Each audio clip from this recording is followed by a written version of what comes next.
Hello friends, in this session we are going to see two important topics for UPSC exams, that is divisibility rules and remainder theorem.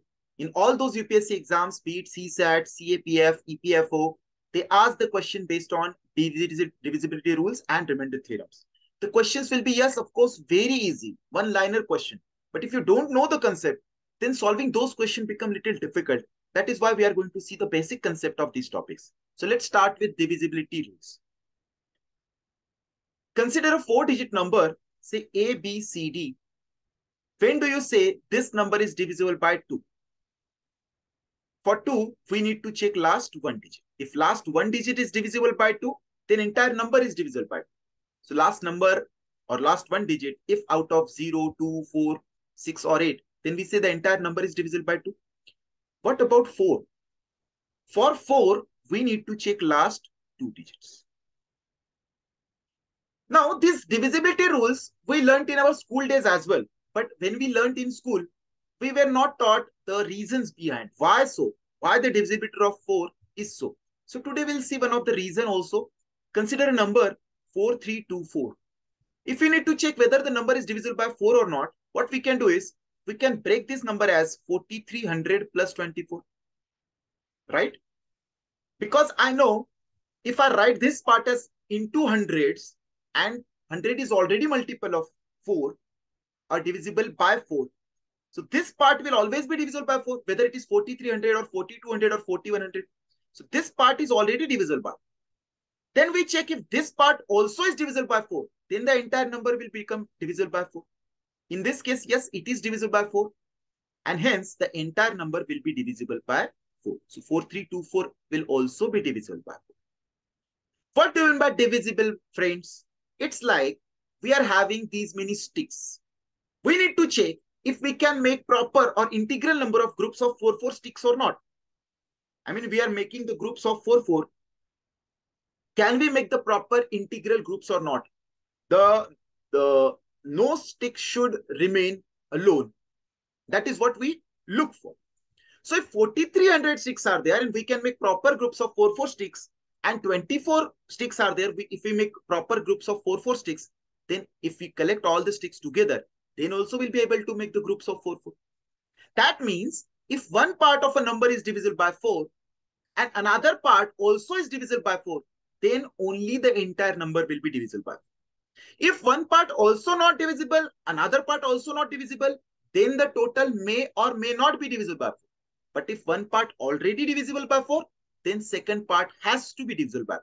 That means we need to check whether 24 or the number formed by last two digits is divisible by 4 or not, because this is already divisible, right? And that is why we check for last two digits. Same is the case for 8. In 8, we check last 3 digits. Same reason, because 1000 is divisible by 8. So whatever apart from 1000, we just need to check that. That means the last 3 digits. For instance, if I need to break the same number, now I know 100 is not divisible by 8. Hundreds are not divisible by 8. 1000 is. So I'll write the number as 4000 plus 320. This number I already know it's divisible by 8. So I need to check whether this number is divisible by 8 or not. And this is not divisible by 8. So that means the entire number, which is 4324, is not divisible by 8. And that is why we check for last 3 digits in case of 8. What about 5? When do we say a number is divisible by 5? Again, we check last one digit. So whatever the rule of 2 was, will be for 5 as well. What about 25? For 25, we need to check last 2 digits. The number formed by last 2 digits, if divisible by 25, the entire number will be divisible by 25. And for 125, we check last 3 digits. So now if you can observe the pattern, 2 is 2 raised to the power 1 and 5 also 5 raised to the power 1. So that's why we check one digit. 4 is 2 raised to the power 2 and 25 is 5 raised to the power 2, and hence we check last 2 digits. 8 is 2 raised to the power 3 and 125 is 5 raised to the power 3. So we check last 3 digits. That means the divisibility rule for 2 raised to the power n or 5 raised to the power n will be last n digits. We need to check number formed by last n digits. So this is about the family of 2 and family of 5. What about 3? When do we say a given number is divisible by 3? We check sum of digits. Sum of digits. Now, why so? Again, consider a 4-digit number in its general form. Let's say this time ABCD is a 4-digit number. This number itself is a 4-digit number.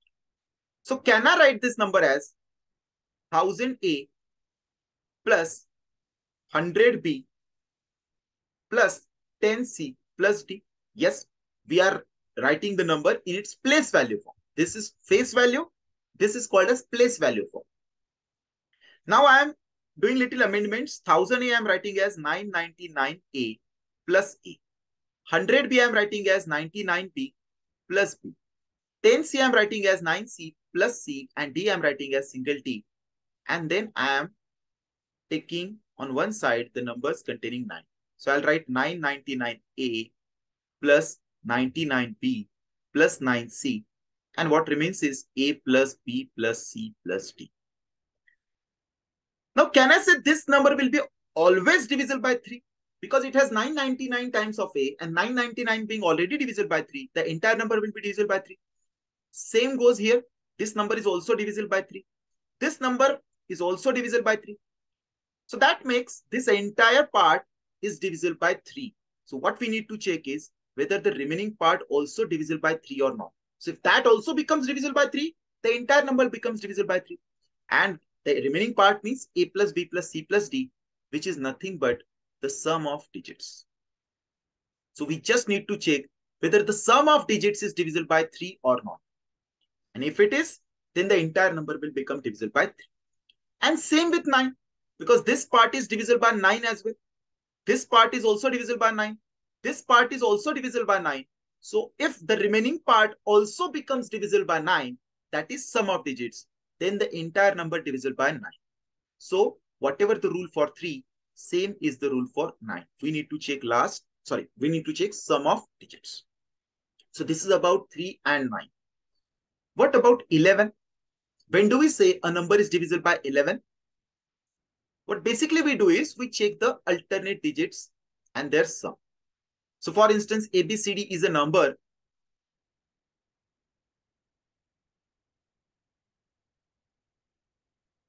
So what we do is we add from rightmost side we start, and then we take alternate digits. So D plus B. So we take B plus D. And from the second place here, we start taking another alternate numbers. So we add those A plus C and we check the difference. If that difference is 0 or any multiple of 11, like 11, 22, 33, in that case, we say the entire number is divisible by 11. So for instance, if I write a number, say 2343, if I need to check whether the number is divisible by 11 or not, we just do 3 plus 3, 6, 4 plus 2, 6. And because 6 minus 6 is 0, this number is divisible by 11. Yes. What if there is a 5-digit number? It doesn't matter if you say 1, 2, 3, 4, 5, it is a number. We check 5 plus 3 plus 1, that is 8 plus 1, 9, minus 4 plus 2, 6. Now 9 minus 6 is 3, which is not multiple of 11. So this number is not divisible by 11. So this number is not divisible by 11. Got this? So I'm writing here, but I hope you understand it now. B plus D minus A plus C, or you can take the difference. It is not always that B plus D is going to be greater. So I'm using this sign. This sign means the difference. You have to subtract the lesser one from the greater. And if that is 0 or 11's multiple, then we say the number is divisible by 11. Of course, it has also a good, interesting derivation behind, but I want you now to Google it and research why is so. How is that divisibility rule of 11 so formed? So do research upon it. Now these are about the prime numbers and their families, like 2, 5 and their families. Also 3 and 9 is there. But what about the other numbers like 7, 11 we saw, sorry, 7, 30. So yes, there are divisibility rules. For 7, if we need to check whether a number, let's say number is 34342, if this is a number, if you need to check whether this number is divisible by 7 or not. So what we do is, we multiply the last digit with 1. Oh, sorry, 2. The last digit we multiply with 2. So it becomes 2 into 2, 4. And then we subtract 4 from the remaining part. So 3430. It becomes 3430. Now if we need to check whether this number is divisible by 4, we multiply the last digit by 2. All the time it will be 2. And it becomes 0. So we subtract 0 from it. It becomes 343. Again we multiply last digit with 2. That becomes 6. We subtract 6 from the remaining part. That becomes 28. Is 28 divisible by 7? Yes. That means the initial number was also divisible by 7. So what we do is, we keep on multiplying with 2, the last digit, and keep subtracting it from the remaining part. But friends, you must have realized it is better to manually go and check whether the number is divisible by 7 or not, rather than doing this all. So that means, yes, there are D rules for 7, 13, 19, 23, all the prime numbers. They have certain rules like this. And we can discuss that as well. But that will be time waste. We don't, in our exam, especially, we don't even require that much knowledge of divisibility rule, especially these cases. But even if it is, then that D rule is not worth it to discuss, because manually you can. So if you can't remember the tables, all the tables, because you have other subjects to learn as well. But if you can't remember the tables, at least memorize the tables of the prime numbers. These prime numbers, 7, 11, 19, 23, 17, 13, 29. At least these numbers, tables, you should memorize, because then only you can decide whether the number is divisible by these or not. So you have to memorize the tables for the prime numbers at least. So that leaves us with another type of the number, that is composite numbers. So consider a number, say 6. When do you say a number is divisible by 6 or not? Now 6 is 2 into 3. 6 is consist of 2 prime numbers or 2 co-prime numbers, 2 and 3. So if 2 also divides the number and 3 also divides the number, then 6 also divides them.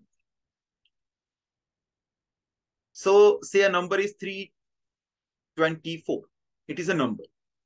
Is it divisible by 2? Yes. Is it divisible by 3? For 3, we have seen the D rule as sum of digits. So 5 plus 4, 9. So 3 also divides. So 2 also divides, 3 also divides.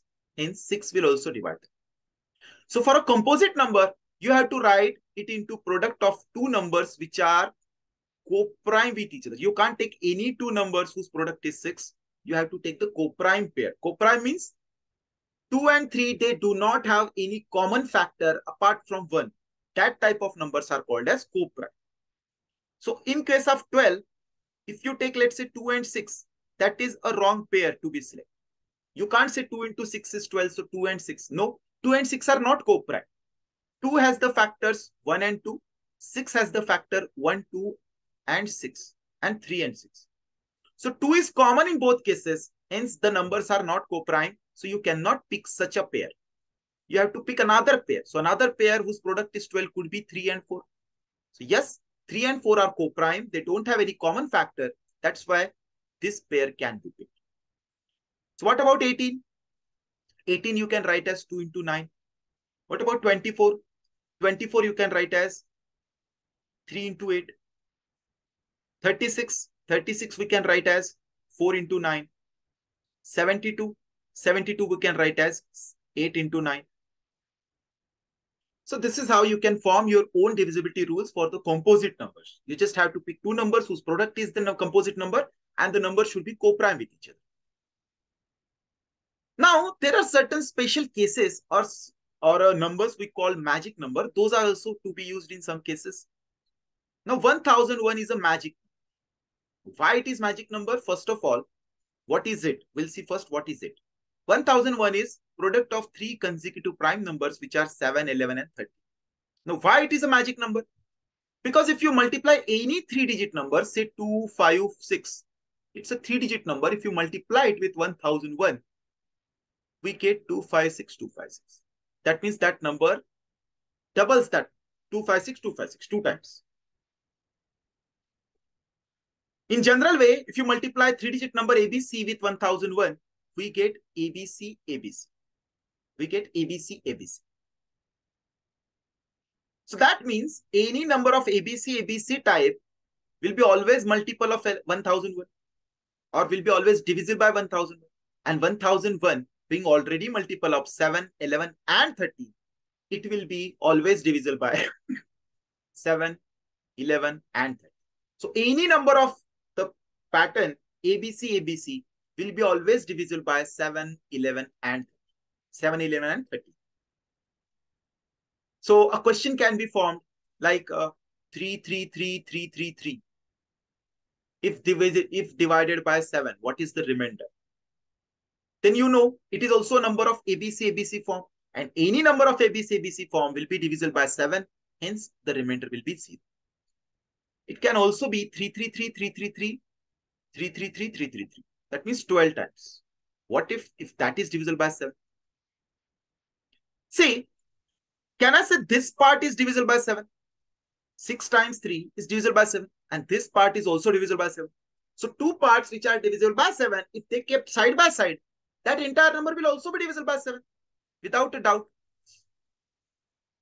Because basically the reason is 3, 3, 3, 3, 3, 3, 12 times can be written as 3, 3, 3, 3, 3, 3, then 6 times zeros and plus separate 3, 3, 3, 3.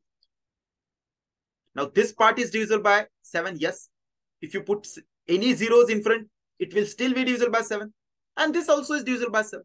So that means if one part is divisible by 7 and another part if divisible by 7, it is not only in case of 7. It is true in any case. If I say 3, 6, 9, is it divisible by 3? Yes. 3 is also divisible by 3. 6 is also divisible by 3. 9 also divisible by 3. So if you keep the number side by side, then the entire number will also be divisible by 3. Because once you start dividing, you do 3 1s are 3, 3 2s are 6, 3 3s are 9. So if everything is divisible, the entire number will also be divisible. So same reason here. Okay. So these type of questions can be asked like 3, 3, 3, 3, 3, 3, 96 times. If divided by 7, what is the remainder? So you know, even if it is 96 times, you can make groups of 6, 6, proper groups of 6, 6, because 96 is 6 into 16. So proper 16 groups will be there of 3 3s, 6 3s like this. Proper 16 groups will be there, which will be kept side by side. And every of those parts, if divisible by 7, the entire number will be divisible by 7 again. And hence the answer will be 0. Same is true for 11 also and 13 also. Whatever we discussed for 7, same will be for 11 and 13. So these type of questions are asked in exams. So that is why you should know this rule. Easy. So yes, there are more to divisibility rules. There are certain more rules, but for our exam, this much is sufficient because the questions asked will be very, very basic and easy. Let me show you one of the questions so that you understand. So for example, this is the question that they ask in EPFO 2013. Which of the following number is divisible by 24? So you know what to do now. In case of 24, you need to check 3 and 8 because 3 into 8 is 24 and those are co-prime. So number should be divisible by 3 also, 8 also. Now for 8, you need last 3 digits, number formed by last 3 digits. So last 3 digits are same everywhere and 824 is divisible by 8. So every of these numbers is divisible by already 8. We now need to check which number is divisible by 3. For that, you need sum of digits. So 5 plus 1, 6, 6 plus 10, 16, 16 plus 4, 20. Sum of digit is 20. Here it will be 19. Here it will be 18. Here it will be 17. 18 is divisible by 3. Hence, the entire number will be divisible by 3. And already it is divisible by 8. Hence, the number will be divisible by 24. So the answer here will be option number C. So these level questions are asked in EPFO exams. That's why we don't have to go too much into depth of either of these topics, be it divisibility rule, be it remainder theorem. So let's do some practice. Let's try to solve some questions.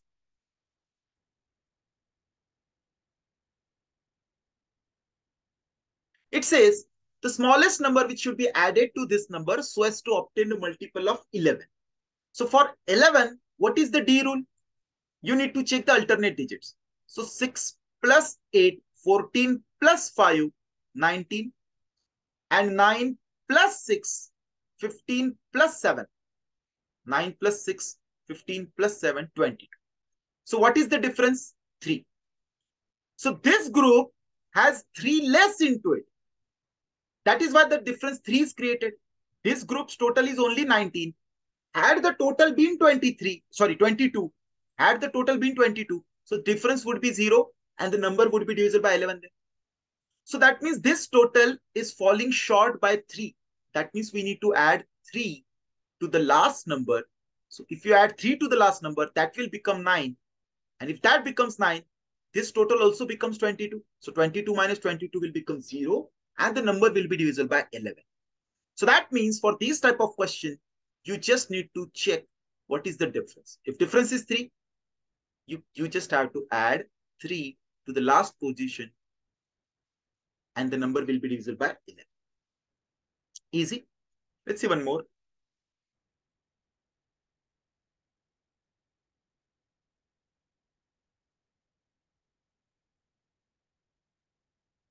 How many integers are there between 1 to 100 which have 4 as a digit but not divisible by 4? It is a good question. It was asked in CSAT 20. So it should have 4 as a digit, but it should not be divisible by 4. So first of all, we are talking about the numbers which are 2-digit number, because 1-digit number is 4, which is divisible by 4. So we are not going to count that. Then starts directly the numbers like 14, then 24, then 34, then 44, then 54, then 64, then 74, then 84, then 94. And also the entire series, which will have 41, starting from 40, 40, 41, 42, 43, 44, 45, 46, 47, 48, 49. So out of this, how many numbers are not divisible by 4? That is what is asked. So 1, 2, yes, you can go manually.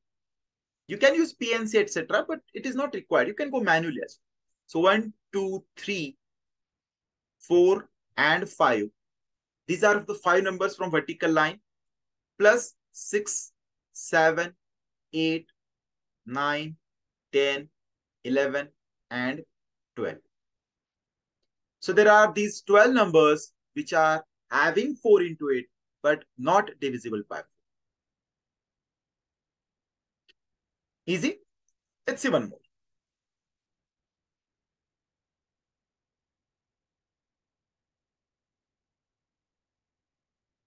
It says the number is exactly divisible by 7. What is the value of P?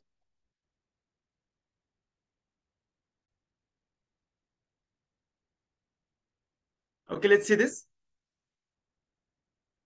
So here, if you start dividing the number upfront by 7, it will be 7's 5 times 35. Then remains is 2, 29. 29 means 7's 4 times will be 28. So remains is 1, 18. 7's 2 times is 14. Remain is 4, 41. 7's 5 times is 35. What remains is 6, 62. 62 means 7's 8 times is 56. What remains is 6, 65. 7's 9 times is 63. What remains is 2. So from here onwards, 2 remains. So the number will be 2P369 because the 2 remains so far and in front of it is 2P369. So if 2P369 is to be divided by 7, which of the following digit can replace P? So you can just use the option. So if 21369, option number 1 is 1. So if you want to 21369 and try to divide by 7, 7 3 times, then 0 times, 5 times, and it is not divisible by 7. If you replace P with 6, so it becomes 26369. If you divide it by 7, 7 3s are 21, 53 means 7 7s are 49, 46 means 7 6 are 42, 4 remains, 49 means 7 7. So yes, it is completely divisible once you replace it with 6. So that means the value of P should be 6. So in case of 7, as we saw, you have to go manually. So you can just either use the options and go manually and check whether the number is divisible by 7 or not. Easy. Let's see one more.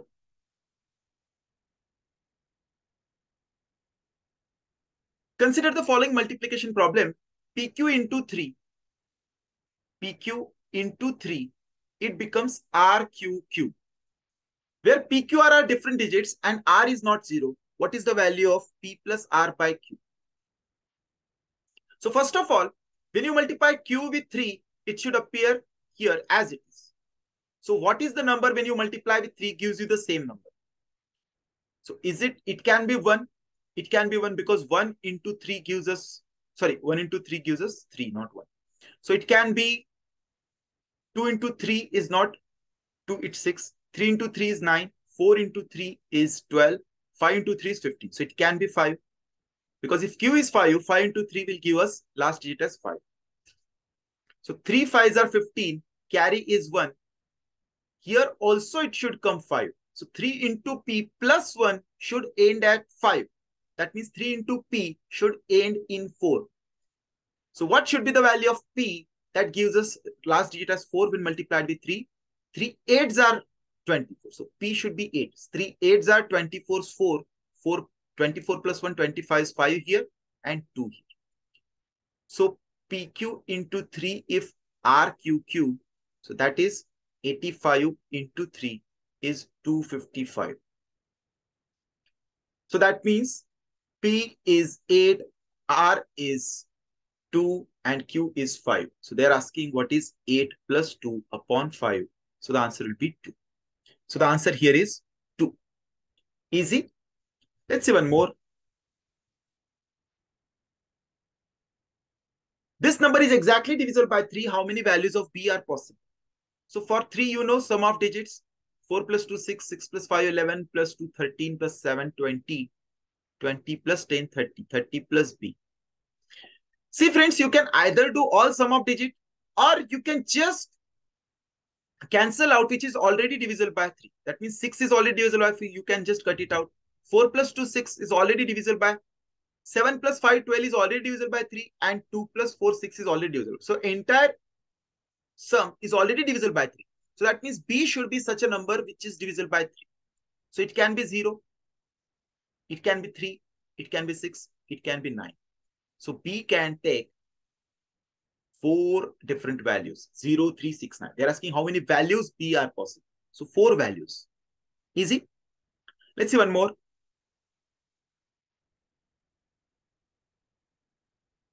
A number 136 is added to 5B7 and the sum obtained is 783, where A and B are integers. It is given as 783 is exactly divisible by 3. The only possible value of B is. So 7 plus 3 is 10. A can be 2 because it is divisible by 3. Then it can be 5 or it can be 8. So 2, 5 or 8. There are 3 possible values of A. 136 when added to 5B7, we get a number which is 7A3. 6 plus 7 is 13, 3 carries 1. So 3 plus 1 is 4. And value of A can be either 5 or 8 or 2. So if you start even putting 136 plus 5B7 should be equal to either 723. So if you say this is 723, so 723 minus 136 should be the number which is 5B7. So 13 minus 6 is 7, carry is 1, 2 minus 4 is 8, and 7 minus 2 is 5. So it is 587. So yes, it is in this form. So it can be the answer. It can be the answer. The only possible value of B in that case will be 8. So B will be 8 in that case because the central number is 8. But if you try 5 here, if you try that it is not 723, it is 753. So that means 753 minus 136 should be a number of this form, 5b8, 5, 5b7. So is it 3 minus 6, that is 7, 5 minus 4 is 1, and then 7 minus 1 is 6. So no, it is not the number of 5b7 form, it is 617. So no. And lastly, if that is 8, so 783 minus 136 if we do, that will be 7, 8 minus 4 is 4, and that is 6. So 647, it is not of the form 5b7. So it can be 5b7 form only and only if this is 2. That means 723 is the sum. And if you subtract 136 from it, we get 587 of this form. So that means the P has only one possible value, that is 8. This number is 587. Easy?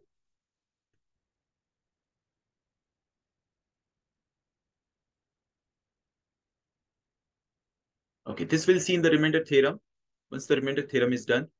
Now this is all about the divisibility rules. Now let's see some concept from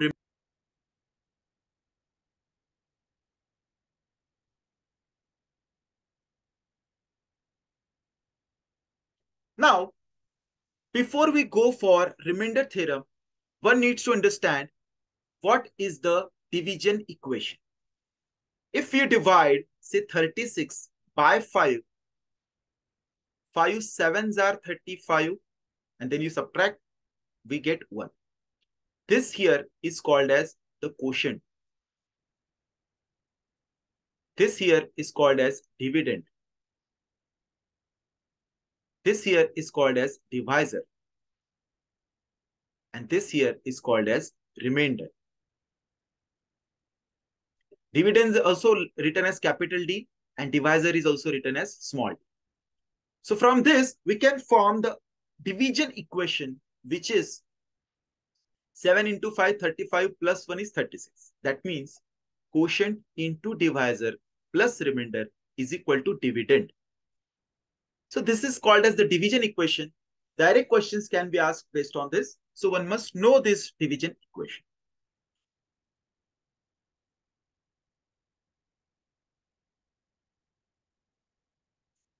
Now, secondly, what is remainder? Remainder, as we saw the concept of sticks pattern. For example, we have 36 sticks. When you divide 36 by 5, you try to make groups of 5. So how many proper groups will be formed? 7 proper groups will be formed of 35 sticks, and one stick will be remaining. That is what in practical aspect remainder is. So when you divide 36 by 5, the quotient is 7 and the remainder is 1, means one stick is left out. So if you understand this practical approach of the remainder, you can solve certain questions very, very conveniently and easily. We'll see how.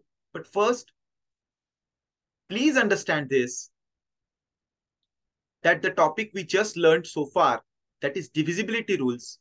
The divisibility rules can be used to find the remainders. How so? Consider a number 3 to 5 is divided by 3. If I ask you what is the remainder. So what is the divisibility rule for 3? Divisibility rule for 3 is sum of digits. So what is the sum of digit here? 3 plus 2 plus 5, that is 10. Sum of digit is 10. So if you divide 10 by 3, what is the remainder? The remainder is 1. That means this sum of digit has 1 extra into it. Had the sum of digits been 9, the number would be divisible by 3. But because it is 10, it is 1 extra. That's why the remainder is 1. So that means this 3 to 5 has 1 extra number, extra digit. Had it been 324, then it would be divisible by 3, because then the sum of digit would be 9. But it is 325, so the remainder is going to be 1. So in simple words, if you need to check what is the remainder when you divide it by 3, you know the divisibility rule of 3 is sum of digits. So you can just do sum of digits and check the remainder. So whatever the remainder here, the same remainder will be for the actual calculation. Let's say we have to calculate 5, 6, 9, 8, 7, 1, 2, 8, when divided by 9, what is the remainder? So what is the D rule for 9? For D rule of 9 is sum of digits. So just calculate the sum of digits, and that too, you can just rule out where total is already 9. So 9 already goes. 7 plus 2, 9 goes. 8 plus 1, 9 goes. What remains is 8 plus 6, 14 plus 5, 19. So the sum of digit is 19. When you divide that by 9, the remainder being 1, here also the remainder will be 1. So all you have to do is use the divisibility rules. So divisibility rules can be used to find the remainders. Now we'll come to the actual concept of remainder theorem. What is the remainder theorem now?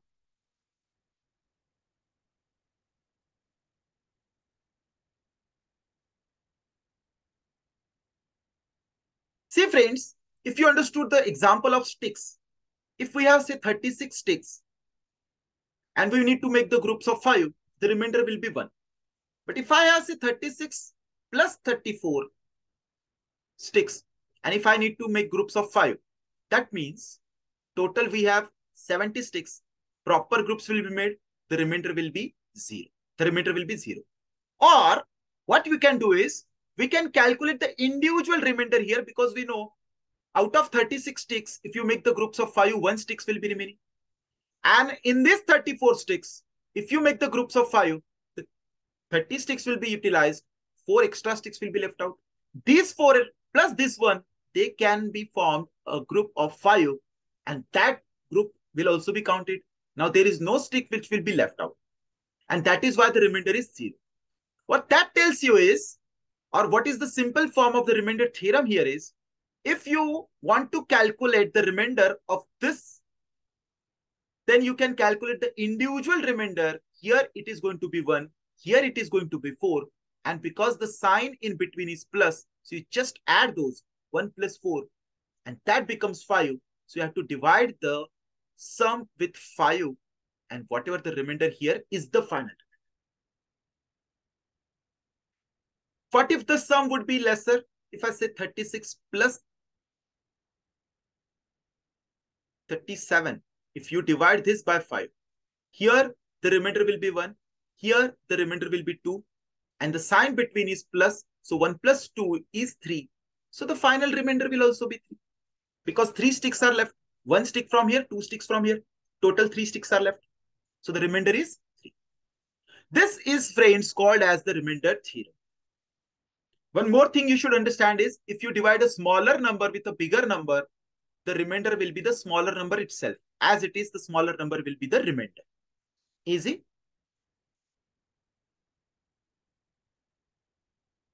Same will be applied with the subtraction as well.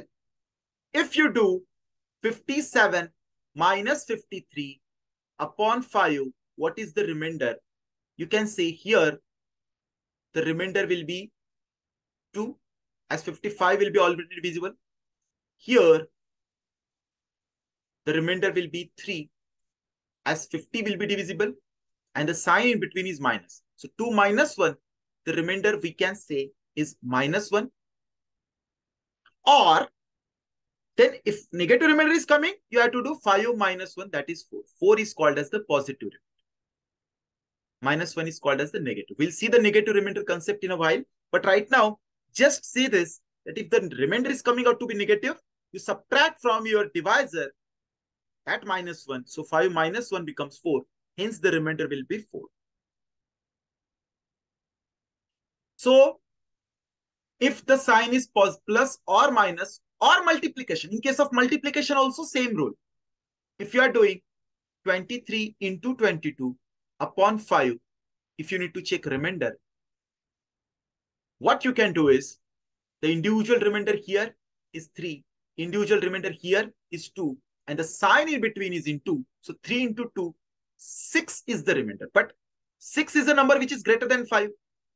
So if a number is already greater than 5, you can divide the number again by 5 and check the final remainder. So final remainder will be 1. It is the same sticks concept. If 6 sticks are left, you can make one more group out of 5 and 1 stick will be left. So the remainder will always be lesser than the divisor. I hope you have started getting this concept. So this is called as the remainder theorem, where you can calculate the individual remainders like this and put the sign in between those remainders and calculate the final remainder like this.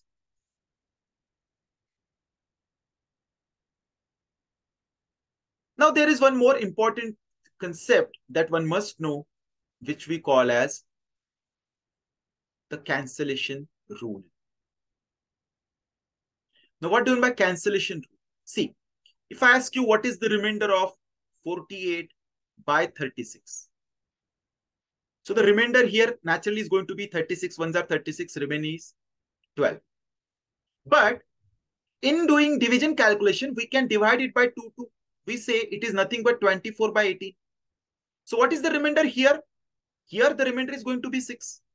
So what we cancelled out from both sides, 2, we divided both by 2. We usually forget this. We don't use that 2. So we just cut by 2 and we forget that 2. But here in case of cancellation rule, whatever you are cancelling out from numerator, denominator both, you have to now keep a note of it, because answer is not 6. Answer has to be 12. If I am asking you 48 by 36, what is remainder? You cannot tell me the remainder for this. The answer has to be 12. So whatever the remainder coming out here is 6.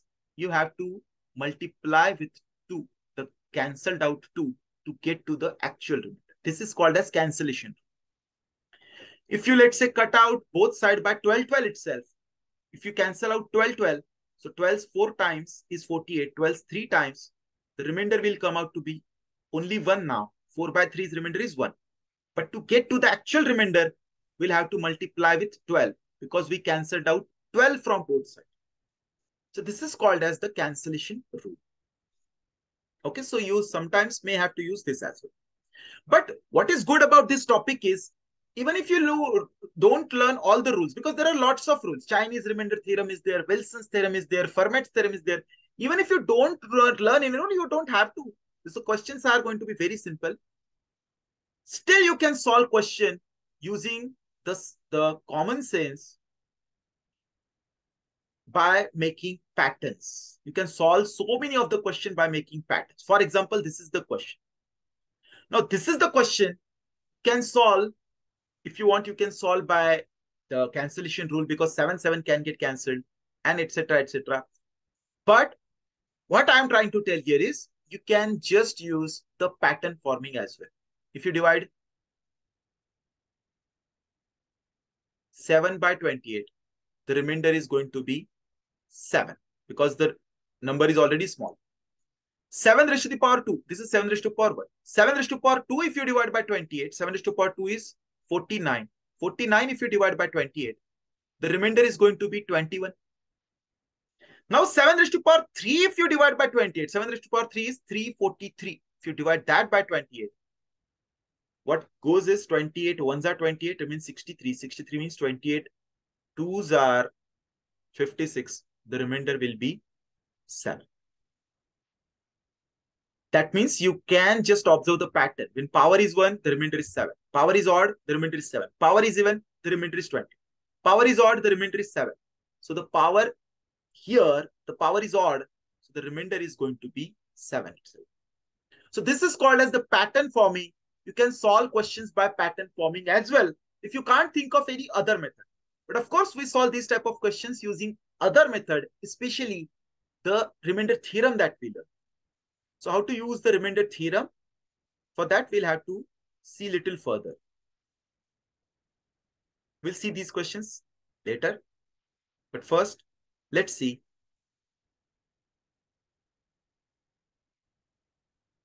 the remainder theorem in the application of remainder theorems.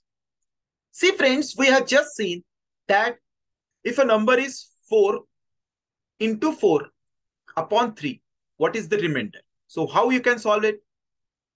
You can just do individual remainder, that is 1. Individual remainder 4 by 3, that is 1. And the sign between is into. So 1 into 1, the remainder will be 1. And you know 16 by 3, the remainder is 1. That means if I have to calculate the remainder for 4 square upon 3, what I can do is, I can calculate the individual remainder for 4 by 3, and that is 1. And 1 into 1. That means 1 will be coming 2 times because there is a square. So you can just put 1 square and the answer is 1. So whatever power of 1 is always 1. So if I write down 4 raised to the power 23 upon 3, what is the remainder? The answer still is going to be 1 because the individual remainder here is 1. And the power is 23. So 1's power 23 is 1. So the answer is going to be 1. That means in such kind of questions, if the remainder from the base of the numerator is 1, then the answer is going to be 1.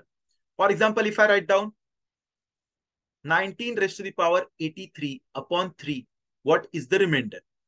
So you can just do this individual remainder being 1 because it is 1 more than 18, which is multiple of 3.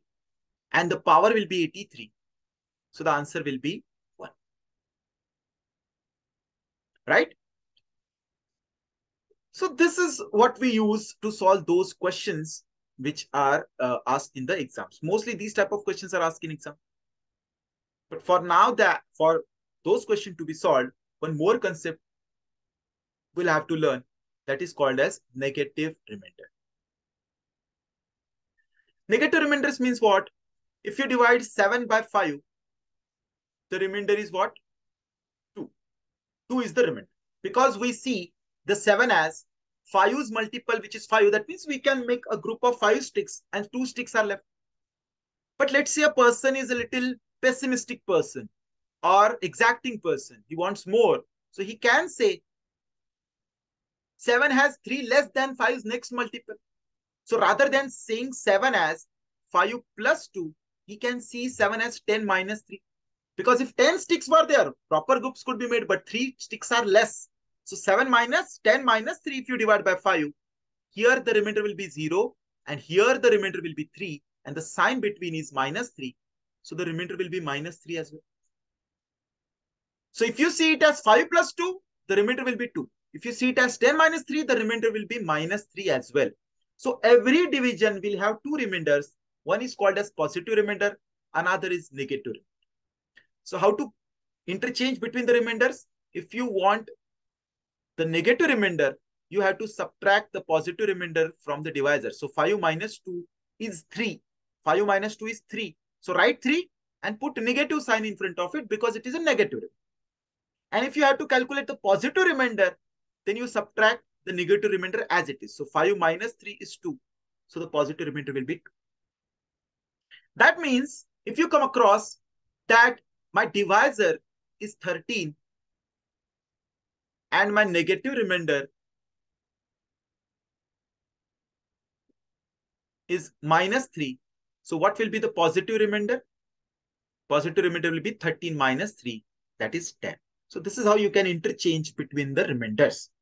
Please understand, negative remainder is just the concept. It can never be the answer to the question. You cannot say minus 3 is the remainder here. Answer will always be positive. But this as a concept we use to solve certain type of question. How? For that, we'll have to see this example. If I ask you what is 3 by 4, what is the remainder? So naturally, the remainder will be plus 3. Or if you say 3 is 1 less than 4, so you can say minus 1 is the remainder. And then 4 minus 1, 3 will be there.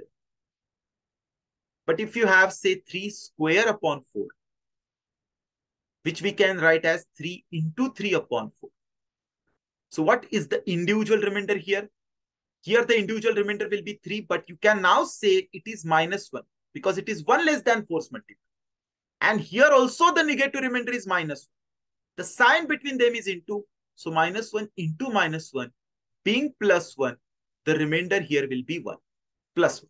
And yes, you know, 9 by 4, the remainder will be 1. So that means even the base of the numerator is 1 less than the denominator, or the individual remainder is minus 1. Then also we can solve for any power. If you say 3 raised to the power 89 upon 4, what is the remainder? You can just use the individual remainder as minus 1 and minus 1's power 89. Now power is odd. So if negative numbers power is odd, the answer will be minus 1. So the remainder here is minus 1. But as I said, Answer cannot be negative. So you'll have to do 4 minus 1. That is plus 3. So the answer will be 3 here.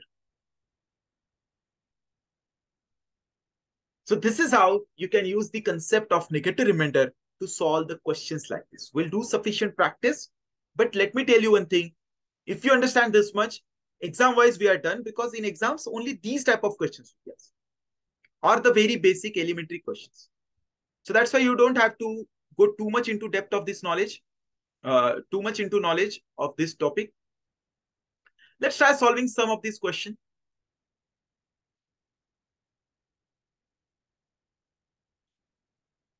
A least number to be added to 13851 to get a number which is divisible by 87. So number should be divisible by 87. So because the number is so small, you can just manually also divide it by 87 and check the remainder. Or you can use another concept that we know.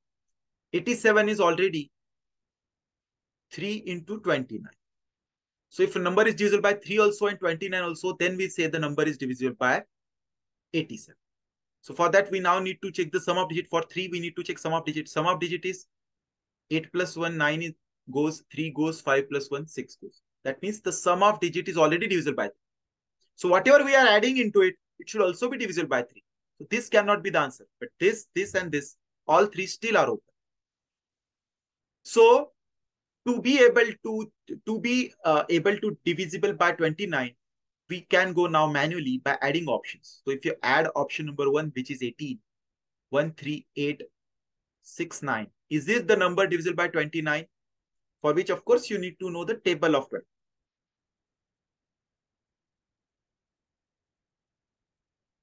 So if you try dividing, it is not going to be divisible by 29. So it is not divisible by 20.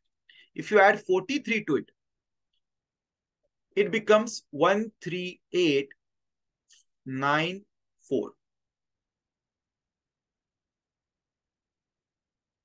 If you try dividing it by 29, again it won't divide. So that means this is also not the answer. 54, if you add 54, it will become 13905. If you try dividing it by 29, it won't again divide. So it is not divisible by 20. 69, if you add 69 to it, it will become 13920. If you try dividing it by 29,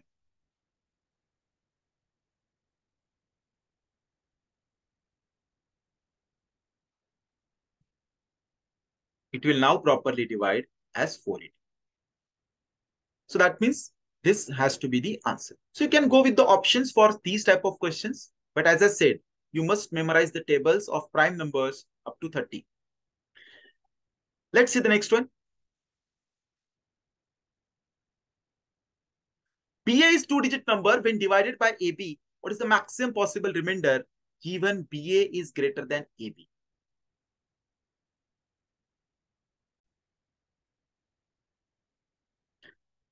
Now, this is a question, as a concept, right, is a good question.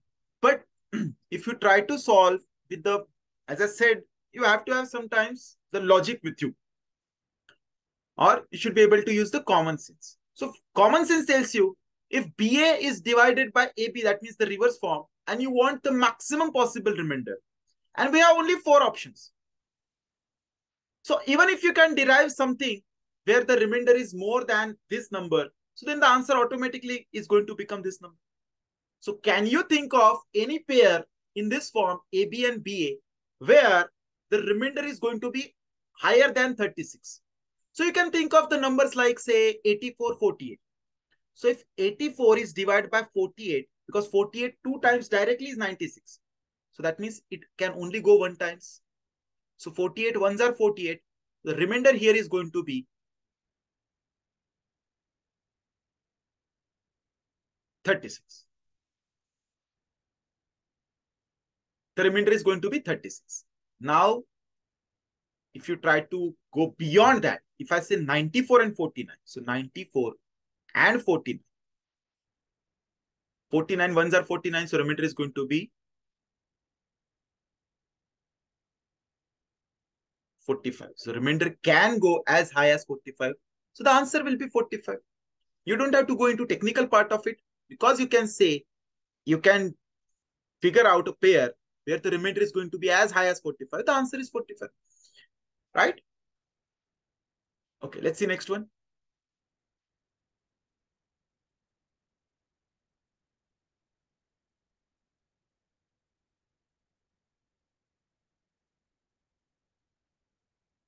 Okay, this we already saw.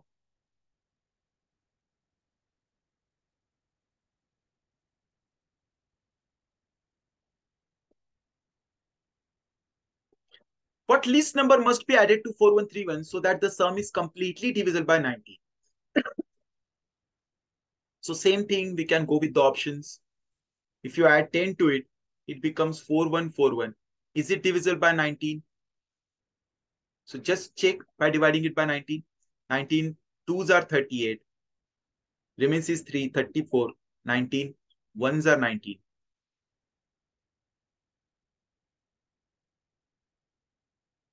So no, it is not going to be divisible by 19. If you add 11 to it, it becomes 4142.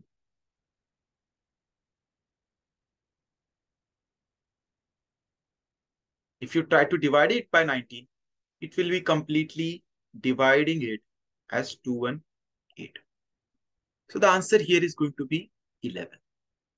The answer is going to be 11. Just manually go for these type of questions.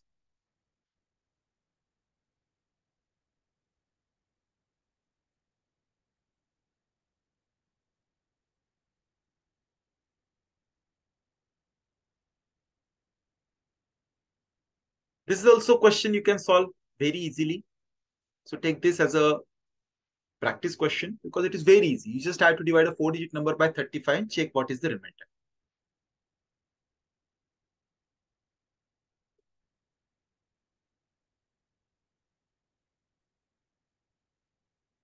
Same question. Okay, now this is something different. In a division sum, the divisor D is 10 times the quotient Q and 5 times the remainder R. If R is equal to 46, the dividend will be. So you know, the dividend is divisor into quotient plus remainder. If remainder is already 46, the divisor is 10 times quotient and 5 times the remainder. So the divisor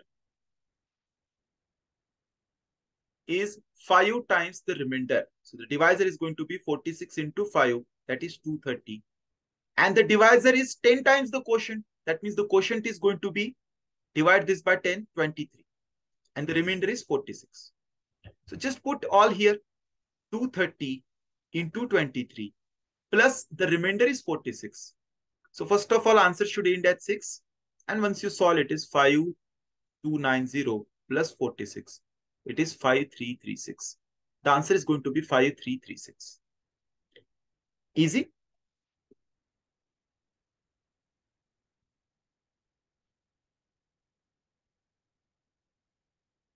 Okay, this is different again. Sum of the digits of a 2-digit number is 1/7 of the number. The unit digit is 4 less than the length digit. If number obtained on reversing it digit is divided by 7, the remainder will be. So first of all, you know, sum of digit of 2-digit number is 1/7 of the number. That means whatever the number is, it should be divisible by 7 because 1/7 is the sum. So whatever the number, it's 1/7 is the sum of the digit. That means the number should be divisible by 7. And it is a 2-digit number. So you can just consider the 2-digit number which are multiple of 7 and just check whether the unit digit is 4 less than the 10th digit or not. So you are looking for a multiple of 7 where the unit digit is 4 less than the 10th digit. So I can think of one number as 84 because 84 has unit digit 4 less than the 10th digit. 84 is divisible by 7 as well. If you put this last digit as 0, this should be 4. 40 is not divisible by 7. If you put this as 1, 51 is not divisible by 7. If you put this as 2, 62 is not divisible by 7. If you put this as 3, 73 is not divisible by 7. So naturally it has to be 84. because 95 is again not divisible by 7. So it has to be 84, because if the difference is 4, then, and it should be divisible by 7, that means 84 is the number. So you know now that 84 is the number. 84 when you divide by 7, you get 12. It says sum of the digit is 1/7 of the number. The unit digit is 4 less than the tens digit.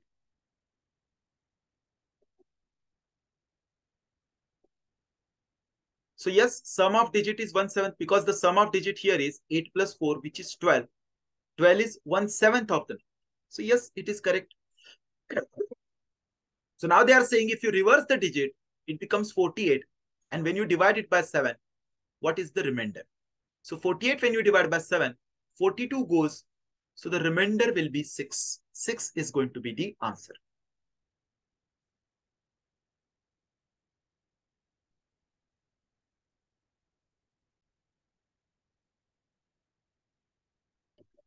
Now let's see one more such question. X is remainder when this number is divided by 5. In case of 5, the D rule is last digit. So that means whatever the last digit of this number will be the answer. Now how to figure out the last digit of this number? We'll have a separate video on how to find the unit digit. But for now, I'll tell you how to find the last digit of this number. You just have to consider the last 2 digits here. 84. You have to divide that 84 with 4 because 4 is called as the universal cyclicity, and you check the remainder. The remainder will be 0. If the remainder is coming out to be 0, you have to consider the remainder to be 4. That means you have to raise the 3's power as 4 and it becomes 81. So the last digit is going to be 1 here. And hence, if the last digit is 1, and if you divide that number by 5, the remainder is also going to be 1 because 5's divisibility rule is last digit. So when you divide this number by 5, the remainder is x. So the value of x is 1. Why is the remainder when this number is divided by 6? So 4 raised to the power 96, if you divide by 6, what is the remainder? You can either go by the pattern. Pattern says 4 raised to the power 1 by 6. The remainder will be 4. 4 raised to the power 2 by 6. 16 by 6. The remainder will be again 4. 4 raised to the power 3 by 6. 64 by 6. The remainder will be also again 4. So whatever the power of 4, when you divide it by 6, the remainder is always 4. So the answer here is going to be 4. So the value of y is 4. They're asking what is 2x minus 4. So 2x means 2 minus 4 is going to be minus 2. So the answer is minus 2 here.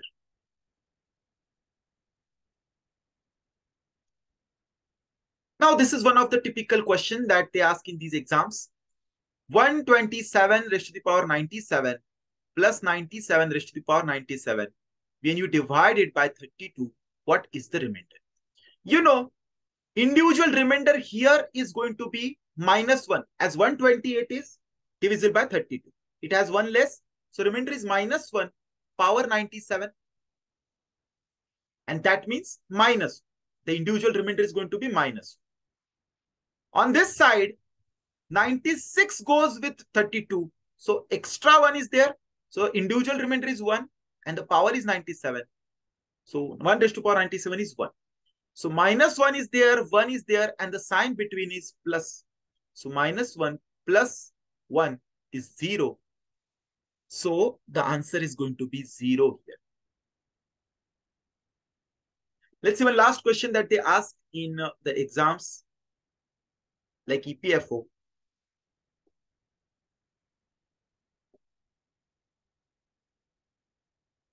Okay, this is the question that they ask in EPFO. What happens when 74 power 100 is divided by 9? What is the remainder? So 74 raised to the power 100, if you divide it by 9, what is the remainder? So how to solve this question? First of all, the individual remainder here is 2. Because 74, if you divide by 9, 72 goes, what extra is 2. So that means 2 raised to the power 100 is the remainder. But the remainder cannot be greater than 9. So that means you have to divide again this by 9. Now, we want the number in the numerator, the base of it. It should be 1 more or 1 less than 9. So it should be either 8 or 10, so that we can solve very easily. So can you make this 2 as 8? Yes, because you know 2 raised to power 3 is 8.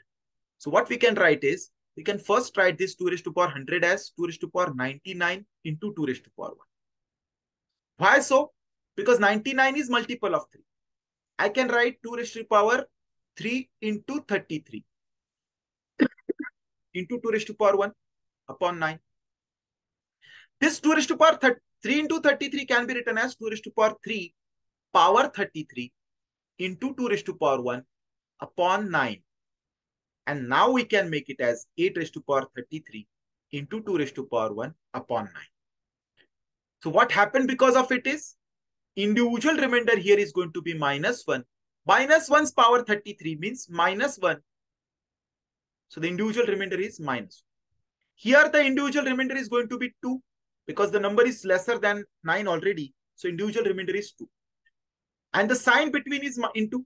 So minus 1 into 2 is minus 2. So the answer to this question, the remainder for now is minus 2. But as I told you, the answer can never be negative. It has to be always positive. So when the answer comes negative, you subtract your answer from the divisor. So 9 minus 2 is 7. So 7 is going to be the final remainder. The answer is going to be 7. So please do a little practice on this concept of remainder theorem. Very rarely they ask the questions, but if they ask, the questions will be somewhat this kind only. So do practice based on the remainder theorem and the use of negative remainders as well. And you shall solve the question very, very easily. Okay, let us stop it here. Thank you for watching this. Bye-bye. Have a good day.